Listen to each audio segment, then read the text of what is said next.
lead. An independent investigation by USA Today newspaper identified almost 2,000 water systems across all 50 states with excessive levels of lead. Now, maybe you heard of the water crisis in Flint, Michigan, but almost no one I speak with seems to know the whole story. So let me set the record straight. One day, Leeanne Walters, a mother of 4 beautiful children, noticed that her 3-year-old twins were suddenly breaking out in rashes every time they bathed. Soon, her 14-year-old son started experiencing stomach pain so severe they forced him to miss an entire month of school. Even after undergoing multiple invasive scans and tests, including a colonoscopy, the doctors still had no idea what was wrong with him. Her entire family was experiencing health issues they had never had before. Leeanne and her husband were also losing their hair and eyelashes, suffering from headaches, dizziness, and unexplained rashes. As we've since learned, for decades, Flint had been using water from the Detroit water system. But in January 2015, Flint officials decided to pull water from the Flint River instead. I'm sure you can guess why. They wanted to cut costs, and that corresponds to the same time Leeanne's family started experiencing these health conditions.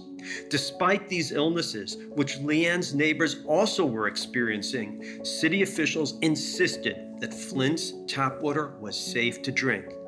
Now, after a lot of pressure, they finally agreed to test Leeanne's water, and the results were damning. It contained lead, and not just a small amount, nearly 27 times the legal limit. All of her kids tested positive for lead, and one of the young twins actually had acute lead poisoning. But still, the city insisted it was her house's plumbing that was to blame. And if you can believe it, they told her to just go and get water from her neighbor's garden hose. So Leeanne contacted the federal EPA to investigate. They concluded her pipes could not be responsible for the high lead levels for one simple reason.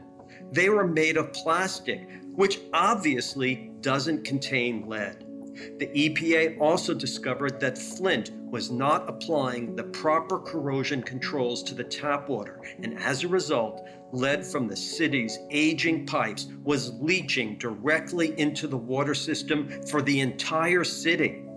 A lead contamination scientist ran tests on the tap water in more than 250 Flint homes and found lead contamination almost 900 times the safe level. Flint became a full-blown national scandal, and criminal charges were filed against Michigan and Flint city officials. But the thing that matters most, making sure Flint has safe drinking water, is still just a dream. You might think that Flint, Michigan was a rare once-in-a-lifetime disaster that has nothing to do with you, your family, or your health. Regrettably, that's not true. According to Erin Brockovich, there are over 220 Flint, Michigans happening in our country right now, including the largest city in New Jersey, Newark, where over 38,000 families have been consuming toxic, brain-damaging lead for years. How can this be? Because in most cities, water is tested for lead at the water plant before it travels through decades-old lead pipes on the way to your home. That's why I urge you to take the threat of contaminated tap water seriously and not assume the government is going to protect you.